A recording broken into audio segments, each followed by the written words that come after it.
a nice day here. It's about 50 degrees Fahrenheit. You can see the trees are starting to turn. And just reading about this, it was about 800 miles, I think, from Prudhoe Bay to Valdez. And you can see a segment of it here. It's designed to be insulated. It goes through tundra. It goes through all sorts of rather impossible conditions.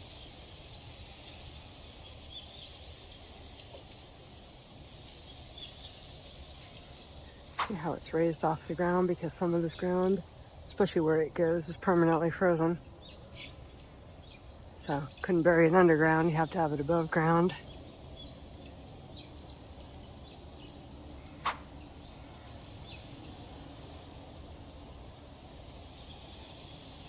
So our next stop is the Large Animal Wildlife Station.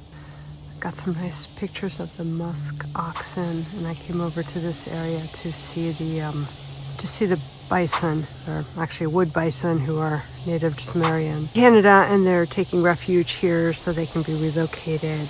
Tours are at 10, 12, and 2, and it is not quite 1 p.m.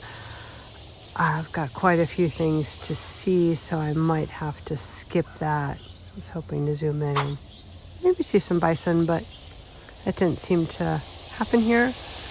There's a nice trail around the property. They said I could walk that and look for some animals. I won't be able to see the babies, which is unfortunate, but again, got a couple other stops. And there's a trail on the other side that shows the, I think it's the Yankovich Fire, which came pretty close to town not too long ago. But as you can see, it's a pretty spectacular day. It is cooler here than it was in Juneau, but everybody's talking about how warm it is, and it definitely has that fall-like feel to me. Catch you later.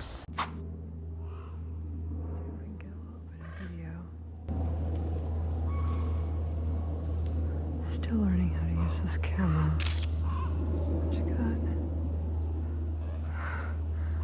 They look like Nellie and Odin fighting over the food.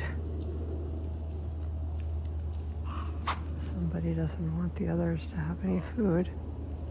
That's pretty up close and personal there.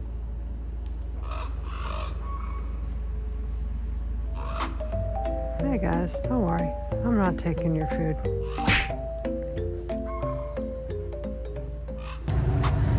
We just finished up at the University of Fairbanks Museum of the North. I'm trying to get a shot of the mountains behind me. Somebody said that Denali is out there. It probably is out there. Whether you can see it or not is a different thing. Anyway, that was a really great museum. A lot of exhibits.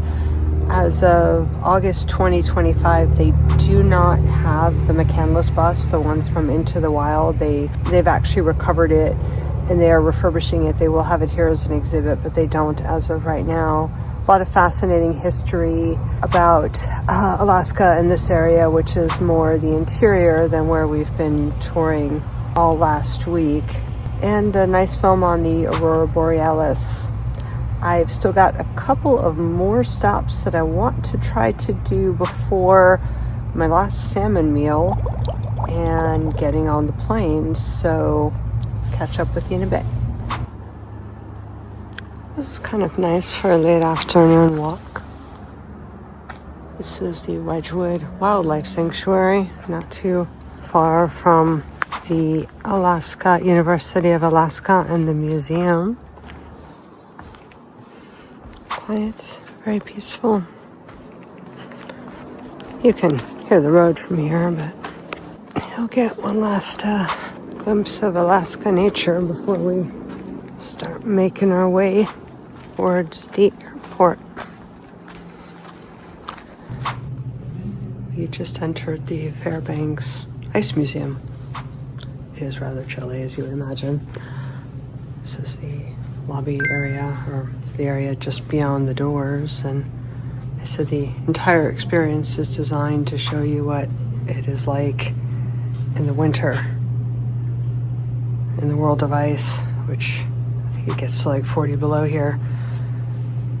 It's we do have winter in Colorado, and I have been ice climbing, and I can tell you that what it's like is that these things are cold, especially when polar bears are wearing fur.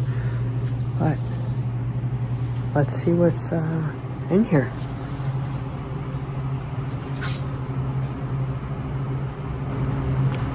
Okay. I wonder if there's a reason for that.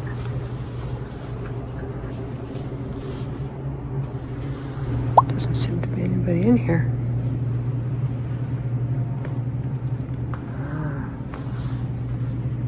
Oh, this is the carving station. Very interesting. Rather cold in there. Carving out blocks of ice. By the way, this place is not very easy to find. It's in downtown, a little bit confusing.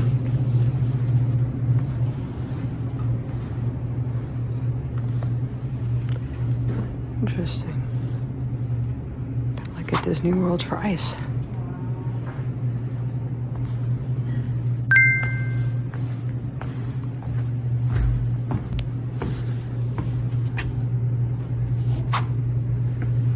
Pretty cool. This is the last stop.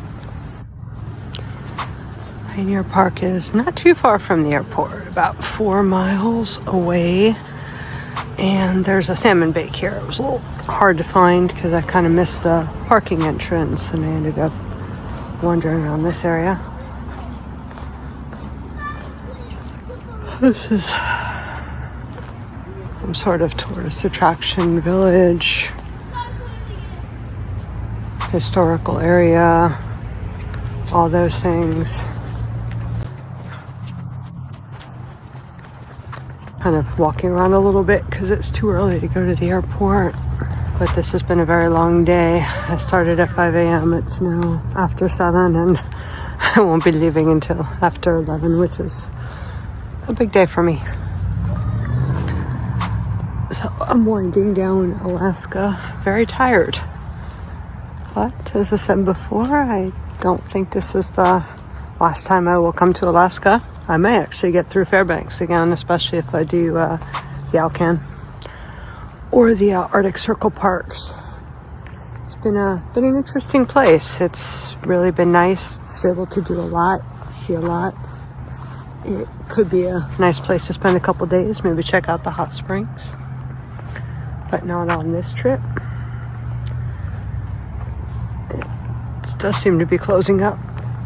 Not a lot going on at this time of the evening. I guess this is more of a daytime kind of place. Lots of buildings, lots of stuff to stop in, lots of gift shops, some museums, things like that. But I have almost run out of time, and this place looks like it's kind of closing down. So this is the farewell to Alaska. It was 10 days, pretty much nonstop. The first day was travel.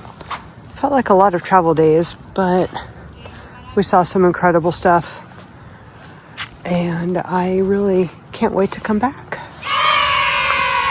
And I hope you enjoyed this video, and please like and subscribe to our channel, Cattle Dog Adventures. See you next time.